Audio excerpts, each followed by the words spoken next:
ఇక్కడ వచ్చిన పాత్రికేయ మిత్రులకు, ప్రింట్ మీడియా, ఎలక్ట్రానిక్ మీడియా, అదేవిధంగా పెద్దలందరికీ పేరు పేరున నమస్సులు. ఈరోజు ఈ మీటింగ్కి ముఖ్య కారణం ఏంటంటే, గత కొంతకాలంగా పులివర్తి నాని గారు, ఎమ్మెల్యే గారు, తురా మీద ఎంక్వైరీ చేస్తాం, ఇంకోటి చేస్తాం అని చెప్పి చాలా చోట్ల, చాలా సభల్లో, చాలా వేదికల్లో ప్రకటిస్తున్నారు. నిజంగానే ఇక్కడి నుంచి మీ అందరి ద్వారా నాని గారిని కూడా అడుగుతున్నాను. తురా మీద ఎంక్వైరీ చేయాలని చెప్పి మొట్టమొదటిగా డిమాండ్ చేసింది మా నాన్నగారు చెవిరెడ్డి భాస్కర్ రెడ్డి గారు. ఎందుకంటే 2024లో ఎప్పుడైతే మేము దిగిపోయామో దాని తర్వాత నెలకో 15 రోజులకో నాన్నగారు ప్రెస్ మీట్ పెట్టి, ఆ రోజు మేము గత 5 ఏళ్లలో చేసిన పరిపాలన ఏ విధంగా చేశామని చెప్పి మీరే ఎంక్వైరీ చేయండి అని చెప్పి ఇప్పుడున్న ప్రస్తుత ముఖ్యమంత్రి గౌరవ చంద్రబాబు నాయుడు గారికి, అదేవిధంగా విజిలెన్స్ ఎస్పీ గారికి, తురా వీసీ గారికి, కలెక్టర్ గారికి, అదేవిధంగా మున్సిపల్ మినిస్టర్ గారికి అందరికి కూడా లెటర్లో రాసి ఆ రోజు ఎంక్వైరీ చేయమని చెప్పడం జరిగింది. దానికి ముఖ్య ఉద్దేశం ఏంటంటే, మేము తురాని ఒక హోదాగా ఎప్పుడూ చూడలేదు.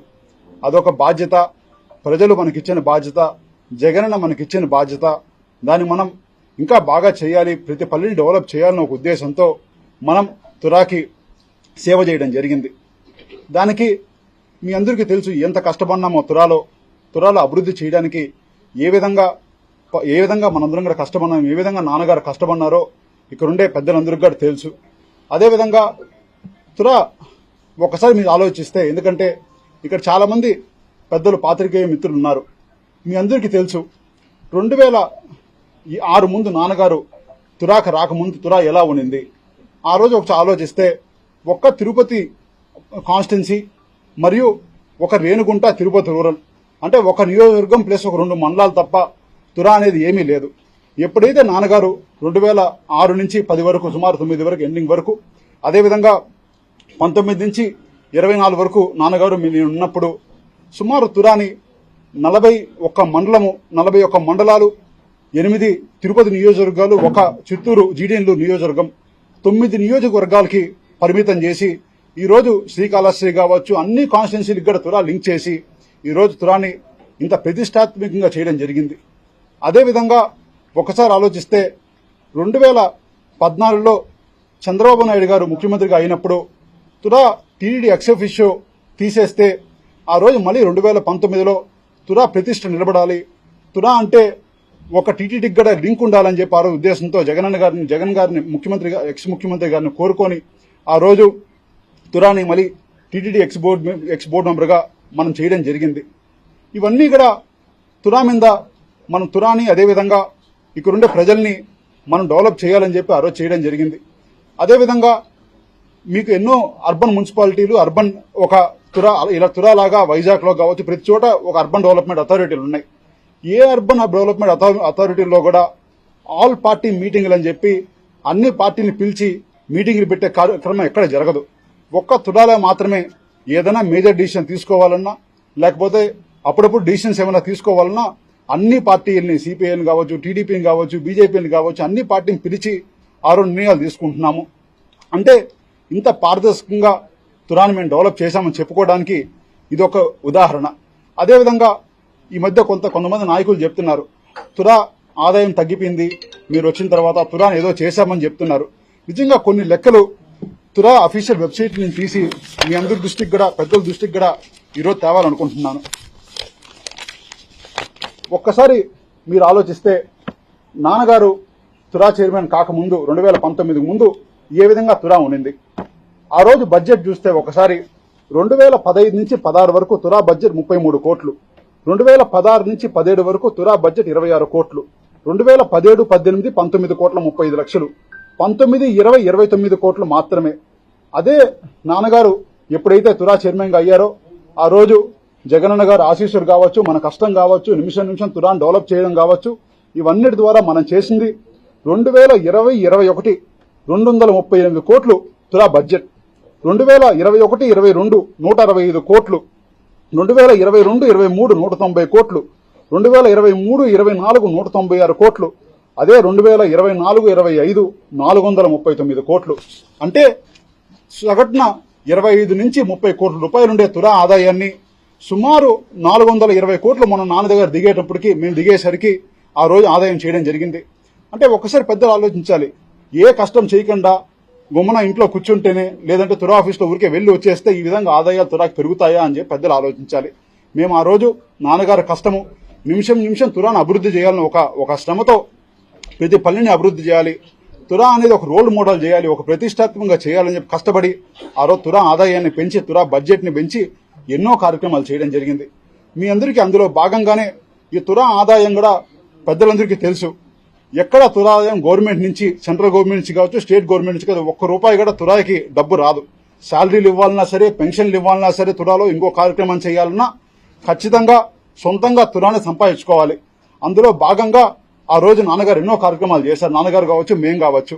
అందులో ముఖ్యంగా ఏంటంటే 145 ఎకరాల సూరపకాసం ల్యాండ్ ఉంటే ఎప్పుడో ఒక కంపెనీకి ఇచ్చేసి, ప్రైవేట్ కంపెనీకి 10 ఏళ్ల ముందు వాళ్ళు ఏం చేయకుండా వదిలేస్తే కొంతమంది ఆక్రమదారులు ఆ ల్యాండ్ సుమారు 50% పైన ఆక్రమించుకుంటే ఆ రోజు కోర్టులో పోరాడి ఆ రోజు వీసీ గారి సహకారంతో, అందరి సహకారంతో ఆ ల్యాండ్ అంతా తీసుకువచ్చి మళ్ళీ తురాకిచ్చి ఆ ల్యాండ్ డెవలప్ చేసి చాలా మధ్యతరగతి పేదలందరికీ కూడా ఆ రోజు ప్లాట్లు ఇవ్వడం జరిగింది. అదేవిధంగా వేదాంతపురంలో 15 ఎకరాల ల్యాండ్ ఉంటే కొంతమంది వైఎస్ఆర్సీపీ, టీడీపీ ఎన్నో పార్టీలున్నా కూడా ఆ రోజు మనం న్యాయం వైపు ఉండాలి, గవర్నమెంట్కి సపోర్ట్ చేయాలని చెప్పి ఆ రోజు అవన్నీ కూడా తురాకి హ్యాండ్ ఓవర్ చేసి ప్లాట్లు వేయడం జరిగింది. అదేవిధంగా తురా టవర్స్ అనేది ఎప్పుడైతే మీకు ఇప్పుడు చూస్తున్నారు ఎంత ప్రతిష్టాత్మకంగా తురా టవర్స్ ఉందో, ఆ టవర్స్ మున్సిపాలిటీ ఒక చిన్న బిల్డింగ్ ఏదో కట్టాలని ప్రపోజల్ పెట్టి దాన్ని అట్లే ఆపేస్తే ఆ ప్రపోజల్ వెనక్కి తీసి క్యాన్సిల్ చేసి మరీ తురా టవర్స్ ఈరోజు కట్టడం జరిగింది. ఇదే కాకుండా కలెక్టర్ గారిని రిక్వెస్ట్ చేసి ఆ రోజు ఎన్నో భూములు, అనాధీనం భూములు ఎక్కడైతే వదిలేసి ఉంటారో ఆ భూముల్ని, చిన్న చిన్న భూములు ఉంటే అవన్నీ కూడా తురా డబ్బులు ఇచ్చి గవర్నమెంట్ నుంచి కొనుక్కొని మరి కొన్ని ప్లాట్లు వేసి డెవలప్మెంట్ చేసి చేయడం జరిగింది. అంటే ఇవన్నీ కూడా ఎంత అక్కస్సుతో తురాను డెవలప్ చేయాలి, తురా అనేది ఒక ప్రతిష్టాత్మకంగా చేయాలి అని చెప్పి ఒక కార్యక్రమం చేయడం జరిగింది. అందులో భాగంగా ఆ ఖర్చు కూడా మీకు అందరికీ తెలుసు ఏ విధంగా మనం ఖర్చు పెట్టాము. ఆ రోజు నారావారిపల్లికి సుమారు 7 నుంచి 8 కోట్ల రూపాయల నిధులు మనం ఇవ్వడం జరిగింది. డెవలప్మెంట్కి రోడ్లు కావచ్చు, సీసీ రోడ్లు కావచ్చు, బిల్డింగులు కావచ్చు. ఈ రోజు ప్రతి పోలీస్ స్టేషన్లో రిసెప్షన్ భవనాలు ఉన్నాయి. అదేవిధంగా ఎంత బాగా ఈ రోజు రోడ్లు వేసాము. ప్రతి పంచాయతీకి ఈరోజు సుమారు అంటే 10 నుంచి 15 కోట్ల రూపాయలు తక్కకుండా ప్రతి పంచాయతీకి మనం ఖర్చు పెట్టడం జరిగింది. ఇవన్నీ కార్యక్రమాలు తురా ప్రతిష్టను పెంచేలాగా ఈరోజు చేయడం జరిగింది. నిజంగానే నేను ఇక్కడి నుంచి కూడా రిక్వెస్ట్ చేస్తున్నాను. ఏమంటే ముఖ్యంగా తురా మీద ఎంక్వైరీ చేస్తాం, ఇంకోటి చేస్తామని చెప్తున్నారు. నిజంగానే మేమే ఆ రోజు రాసాం ఎంక్వైరీ చేయమని చెప్పి, మేమే ఆ రోజు విచారణ చేయడం చేసాం. నిజంగానే మాకు కూడా చాలా ఇంట్రెస్ట్. ఎంక్వైరీ చేస్తే మేము 5 ఏళ్లు చేసిన కష్టము, మేము 5 ఏళ్లు ప్రజల కోసం కష్టపడింది అంతా కూడా జనాల్లోకి వస్తుంది, మేము చేసిన మంచి జనాల్లోకి పోతుందని చెప్పి ఎంక్వైరీ చేయమని చెప్పింది మేమే, చేయాలని కోరుకునేది కూడా మేమే. కానీ కొన్నిసార్లు కొంతమంది ప్రెజర్ల వల్ల కావచ్చు, ఇంకో దాని వల్ల కావచ్చు, తప్పకుండా కుట్రపూరితంగా ఏదైనా చేయాలని చెప్పి మీరు ఆలోచిస్తే తప్పకుండా మాకు కూడా న్యాయస్థానాన్ని ఆశ్రయించి తప్పకుండా ఆ విధంగా కుట్రపూరితంగా చేసే వాళ్ళ మీద కూడా తప్పకుండా మేము కూడా న్యాయస్థానంలో వాళ్ళ మీద చర్యలు తీసుకునేలాగా ముందుకు వెళ్తామని కూడా ఇక్కడ నుంచి తెలియజేస్తున్నా. తప్పకుండా మరొకసారి పెద్దలందరూ విజ్ఞప్తి చేస్తున్నా. ఎందుకంటే ఈ మధ్య చాలా మంది నాయకులు మాటకు వస్తే తురా తురా అంటున్నారు. నిజంగానే మీరు తురాను ఒక్కసారి మీ అందరూ కూడా విజిట్ చేయండి. తురాలో ఏం అభివృద్ధి చేశారో మొత్తం లెక్కలన్నీ అక్కడే ఉన్నాయి. మేము అభివృద్ధి చేశామా లేదా ఇంకోటి చేశామా అని చెప్పి మీకు కానీ మనస్సాక్షికి అనిపిస్తే మేము దేనికైనా సిద్ధంగా తెలియజేస్తున్నాం. పెద్దలందరూ విజ్ఞతతో కూడా ఒకసారి ఆలోచించి తురా మీద మాట్లాడే ముందు ఇవన్నీ కూడా ఒకసారి చూసి మాట్లాడాల్సిందిగా మరొకసారి కోరుకుంటున్నాను. అంటే తురా డిపాజిట్లు అనేవి ఈరోజు కొత్త కాదు. ఇక్కడి నుంచి పుట్టపర్తికి ఇచ్చారు డిపాజిట్లు. ఇక్కడి నుంచి ఎక్కడెక్కడో తురా లిమిట్స్లో లేని చోట్లంతా కూడా కొన్ని కోట్ల రూపాయలు డిపాజిట్లు ఇచ్చారు. మొన్న మున్సిపాలిటీకి 45 కోట్ల రూపాయలు డిపాజిట్ ఇచ్చారు. అంటే అదే ఈ 22 కోట్లు కూడా 21 కోట్లు కూడా ఈరోజు గవర్నమెంట్ బ్యాంకుల్లోనే ఉంది, గవర్నమెంట్ అథారిటీలోనే ఉంది. దాని ఇంట్రెస్ట్ వరకు ఏదైనా ఉంటే తురా పార్కింగ్ కొంత మెయింటెనెన్స్ చేయించే కానీ ఆ ₹1 కూడా మిస్యూజ్ కాలేదు. అది ఒకసారి అధికారులు లెక్కలు తీసుకుంటే వాళ్ళ లిస్టులోనే ఉంటుంది కూడా ఇక్కడ విజ్ఞప్తి చేస్తున్నాను.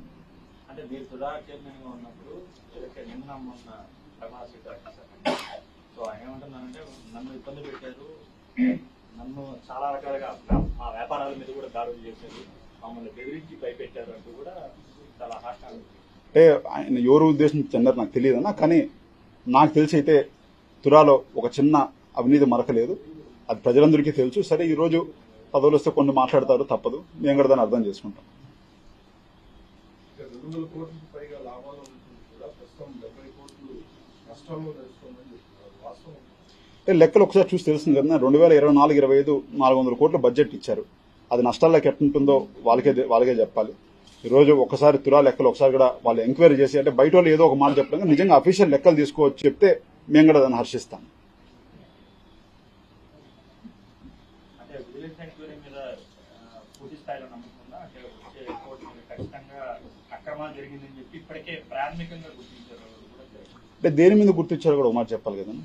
ముఖ్యంగా అంటే ఏదో వేగ్గా నాకు తెలిసి దాని ముందే మార్చలేదు అనుకుంటా మాస్టర్ ప్లాన్స్. లాస్ట్ 5 ఏళ్లలో మాస్టర్ ప్లాన్స్ ఎక్కడ డిస్టర్బెన్స్ చేయలేదు. ఉన్న మాస్టర్ ప్లాన్సే ఉన్నాయి. దాని ముందు ఉన్న మాస్టర్ ప్లాన్సే దాని తర్వాత కూడా ఉన్నాయి. మాస్టర్ ప్లాన్స్ అయితే ఎక్కడ ఇష్యూ లేదు. ఇంకొకటి మీరు అడుగుతున్నారని ఒక ఇష్యూ కూడా చెప్తున్నాను. తురాలో వాళ్ళు మాట్లాడేది రెండు ఇష్యూస్ ఎప్పుడు మా గురించి మాట్లాడినా. ఒకటి వచ్చి తురా పార్కు, రెండోది వచ్చి బెంచ్లు. ఈ రెండే ఇష్యూస్ ఎవరు మాట్లాడినా ఎక్కడ మాట్లాడినా ఇంకా ఏ ఇష్యూ మాట్లాడి ఈ 2 ఇష్యూలే మీరేదో అవినీతి చేశారని చెప్పి పులివర్తి నాని గారు మాట్లాడుతూ ఉంటారు. నేను ఒక్కసారి మీ అందరి దృష్టికి కూడా తీసుకొని పోవాలనుకుంటున్నాను. ఫస్ట్ బెంచ్లకు వస్తే 2015-16లో ఆ రోజు ఈ లిస్ట్ కూడా మీ పేపర్ కూడా ఇస్తాను. ఇది ఏంటంటే పుష్కరాలకి ఆ రోజు చంద్రబాబు నాయుడు గారు ఏవైతే కాంట్రాక్ట్ ఇచ్చారో 15,600 రూపాయలు సేమ్ ఇదే కాంట్రాక్టర్ ఏ కాంట్రాక్టర్ అయితే ఆ రోజు అక్కడ చేశారో అదే కాంట్రాక్టర్ ఈ రోజు మనకు చేయడం జరిగింది. ఏది 8,500 రూపాయలకి అదే బెంచ్ అదే క్వాలిటీ.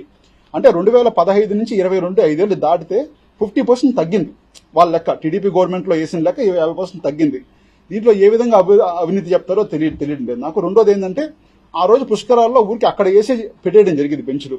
ఈ రోజు తిరుపతి నుంచి తీసుకొని ఎర్రవరపాలెం వస్తుకాయల పండుగ తీసుకుపోవాలి ట్రాన్స్పోర్టేషన్. అంటే మీకు ఒకసారి ఎగ్జాంపుల్ చెప్తున్నాను. ఈ విధంగా వీళ్ళు ఆరోపణలు చేస్తామని తెలియజేస్తున్నా. రెండో ఇష్యూ ఏంటంటే తురా పార్కు ఒక్కసారి పెద్దలు విజిట్ చేసి తురా పార్కు బాగాలేదు లేకపోతే ఇబ్బందికరంగా ఉందని ఏ ఒక్కరైనా, అంటే అత్యంతంగా దీన్ని ఎక్కువ ఖర్చు పెట్టారు ఇంకోటిని ఏ ఒక్కరైనా చెప్పగలిగితే వాళ్ళు ఏం చెప్తే అది మేము చేస్తామని తెలియజేస్తాం. ఎందుకంటే ఏమీ లేని అవిలాడ పార్కు మీ అందరికీ తెలుసు. సుమారు 60 కోట్ల పైన ఏమో ఖర్చు పెట్టారు మీకు తెలుసు. ఈ రోజు అవిలాడ పార్కు ఒకసారి చూడండి, తురా పార్క్ చూడండి. ఇది 40 కోట్లు 45 కోట్లు ఏమో ఖర్చు పెట్టి 60 కోట్లు అవిలాడ పార్క్ ఖర్చు పెట్టారు. ఒక్కసారి కంపేర్ చేస్తే ఏది డెవలప్మెంట్ టీడీపీ గవర్నమెంట్ లో చేసిన అవిలాడ పార్క్ డెవలప్ చేశారా, ఇప్పుడు తురా పార్క్ డెవలప్ చేశారా? మాటకు వస్తే ఏదో గ్రీన్ ట్రిబ్యునల్ ఇంకోటి ఉంటారు. అదే అవిలాల పార్క్ డెవలప్ చేసినప్పుడు ఈ గ్రీన్ ట్రిబ్యునల్ లేదా? అవిలాల పార్క్ డెవలప్ చేసినప్పుడు ఈ విధంగా ఇది చెరువని ఇంకోటని తెలియదా? ప్రజలకి ఒకటి మంచి చేస్తే అది మా ఆస్తి కాదు, ప్రజల కోసం మనం చేసింది. మంచి చేస్తే ఈ విధంగా ఆరోపణలు చేయడం నిజంగా చాలా బాధాకరం.